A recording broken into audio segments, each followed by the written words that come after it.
English, Spanish, and French. What is pussy talk? Euros. I don't work, Charles, bitch, I work. Bitches got them on the gram. Hey, how's your day? It's Jway, and let's talk about the underperformance of the City Girls' second album, City on Lock, which should have been a great and huge moment for the group, but it fell flat because it was disorganized.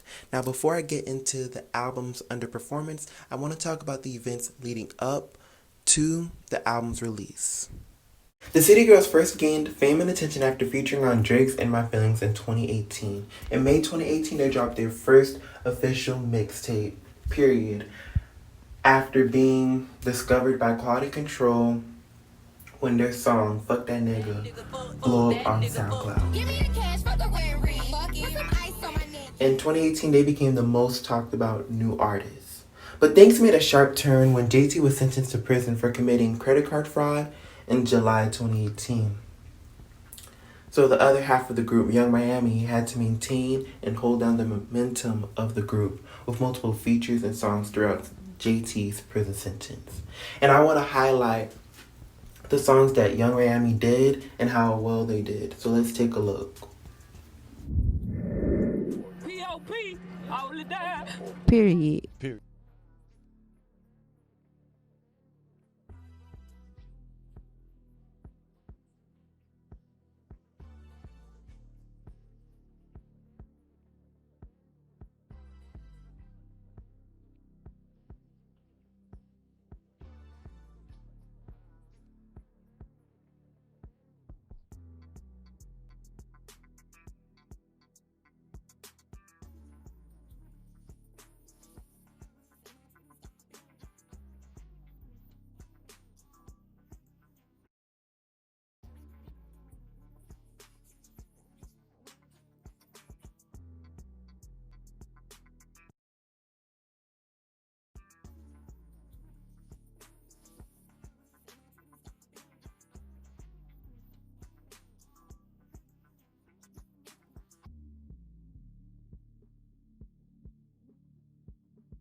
First, let me give props to Young Miami for keeping the group's name alive. I know it had to be tough and hard to not have JT by her side, but she did a great job.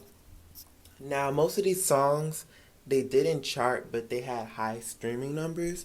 But I am shocked that Surf, Come On, and 3 Point Stance were pushed. I'm just surprised. Like, I didn't even know Megan Thee Stallion and City Girls collabed. And you would think the song would be everywhere, but it was swept under the rug.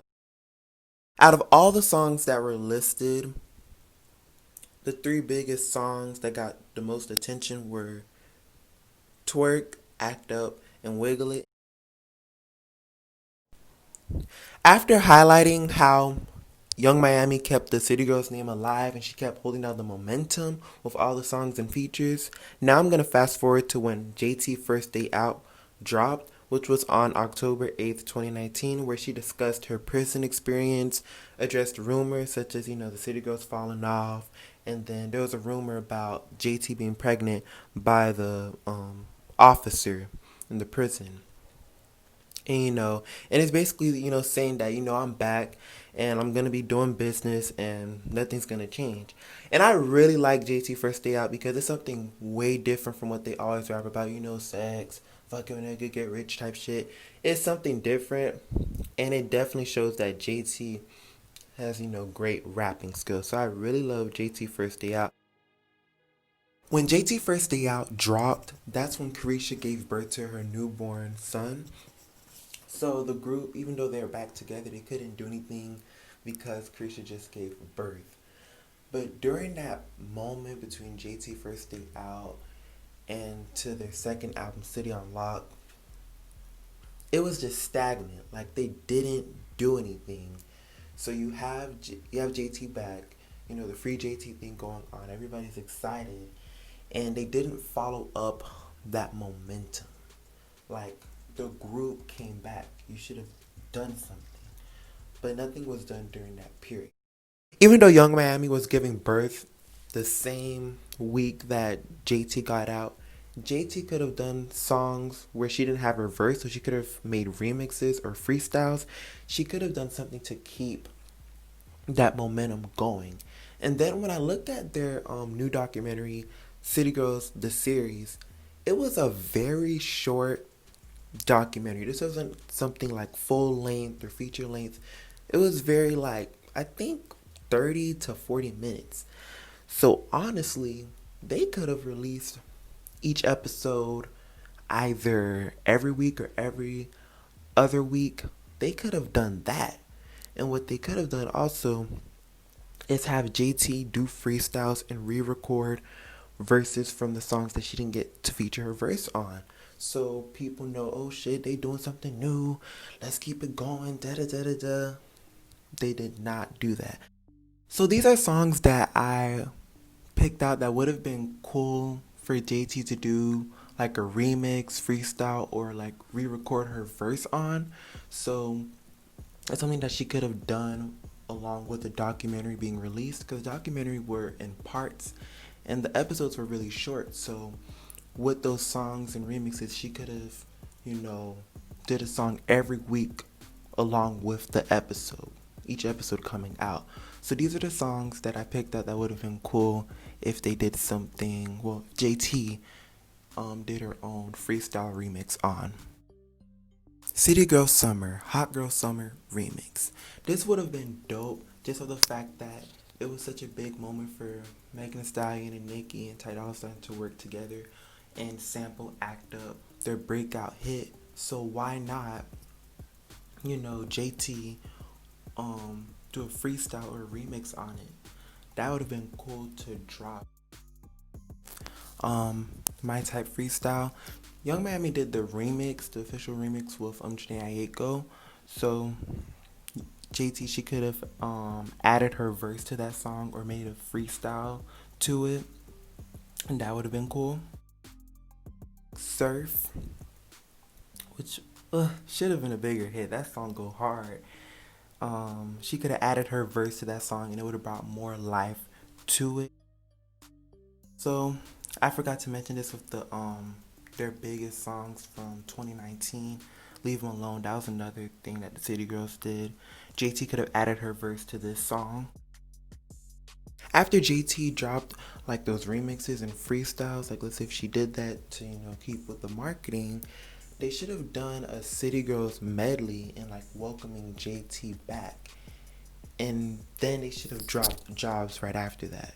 So you have them playing the classics or like the fan favorites, and then everybody is all hyped over that, and then it just builds anticipation into their new single, Jobs. So the first single from City on Lock is Jobs, and they've been teasing this song since February, so 4 months before the actual release of the album. I don't understand why they teased the song for so long, and why didn't they just drop it right then and there at that time. What you been teasing, man? Nasty but classy. Birkin bag me. Spend a couple thousand on my I need titties that. and You see the song of teeth? Yes. That's the next smash. That's the next hit, right? That's the next smash? Yeah. We got a couple of them. I ain't gonna lie. Like, we have a couple of them just sitting in the vault. Really like, good. we have a couple of them. We finna take this shit is finna get crazy. Like, I'm telling you. Because you home. The City Girls' second album, City Unlocked, the full entire album leaked online June 19th. The City Girls decided to release the album officially the next day, which I find very weird because usually when an artist's album is leaked, they usually change or fix something around because like the element of surprise and their work is like spoiled in a way. And they just decided to release it the next day, which I just find weird. And I think they allegedly leaked this album on purpose as a way to promote the album, which was just a poor way to do it, and they could have done it in a more tasteful way. Yeah. And then when we finally thought that we was gonna find another day, we woke up one day and I just heard like a snippet of Pussy Talk. And I'm like, did somebody, like just put it out there for promo? And then the next thing you know, I just seen a Dropbox, and I'm Twitter active, so that's how I seen it. Nobody else didn't see it, and I was going crazy. So we found out like 11 o'clock that morning. We had to put Jobs out the video by 9 o'clock and put out the album by Saturday morning, which was Friday night at noon. According to JT, Jobs, the first single from the album, was supposed to be released at 9 p.m. on June 19th, but she noticed that the album was leaked at 11 a.m. through Dropbox. And she mentioned how they didn't get a chance to do the perfect rollout for the album and everything was a mess. And they mentioned excuses, yes, excuses for the reason why they couldn't properly promote and push this album. They mentioned COVID-19 and the protest over George Floyd and Breonna Taylor.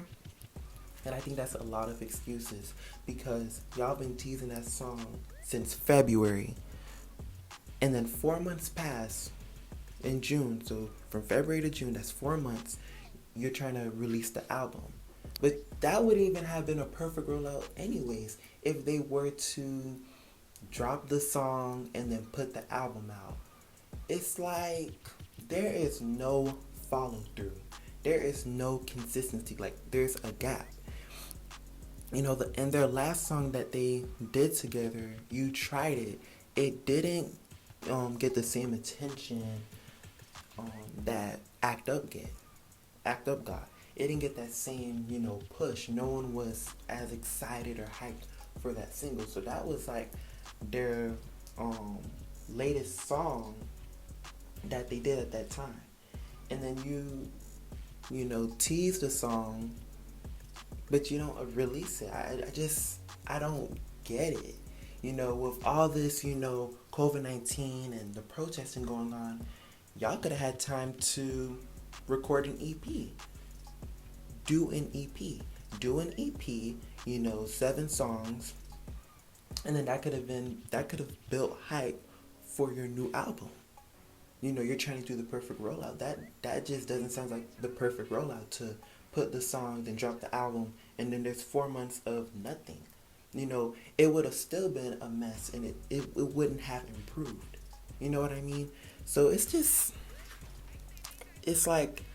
unfortunate that their album was leaked, but this situation could have been resolved and handled in a much better way. And to me, I don't think they're taking it seriously or they're doing a good enough job. Watching their title interview, there was a certain part that explained and provided some context to why the album was promoted the way it was and why the album overall was just mediocre. So now I'm going to play this clip and view and see. Girl Code, it was an album that we just tried to put together because we didn't have no music when she went to jail, so we put together an album. It was like really scraps of songs. Yeah, like we was taking verses from a whole nother song, like, putting it on a beat, chopping up songs just to make an album, just to have some music out. And it was like, we should have just waited because that album ain't it. Like, we could have put together a way better project than that, but it still ended up coming from me, and it was just, Yeah. This kind of explains why the album promoted and just the content of the album was just mediocre. It explains a lot. I feel like they're so used to how they first started out when it was, doing different songs, mixing them together. And it's like, yeah, that worked then, but at some point you have to be much more professional and really get into your craft and how you're going to develop your album and how you're going to develop your sound. I feel like they did the same exact thing because, okay, Girl Code was a success when we did this, so why not do that again? And it didn't work this time around, and it fell flat on their face. I'm not the biggest fan of the City Girls because I can't get into their music too much, but they do have some good songs. But I am surprised that the album kind of underperformed and fell flat because of all the hype that they're getting for Act Up. I thought people were going to be, even more hyped for it and more anticipated for the album. But they didn't really give it the same push like they did before. I'm also surprised that Pussy Talk featuring Doja Cat didn't get the push like, let's say, WAP did, Cardi B and Meg, because they are similar songs. Personally, Pussy Talk is better than WAP, so I'm surprised they didn't get that same push. So will you be streaming and buying Pussy Talk featuring Doja Cat so they can get their 4th Billboard hit, because it's currently on the bubbling Hot 100. So if they get that push, they can get another hit on the Hot 100. Well, that concludes and wraps up all my thoughts on the underperformance of the City Girls album, City on Lock. Let me know your thoughts in the comments. Did you like the album? Did you dislike the album? Do you like the album material and content? And what do you think they could have done better to promote the album? Let me know in the comments. Also, follow me at Jway Spills so you can get more content. I'm going to be doing more videos. I'm thinking of possibly doing a video on Sweetie, Drake, and Cash Doll. I might also talk about the situation between Lil Durk and 6ix9ine. So let me know what you'd like me to talk about. Talk to you later. Bye.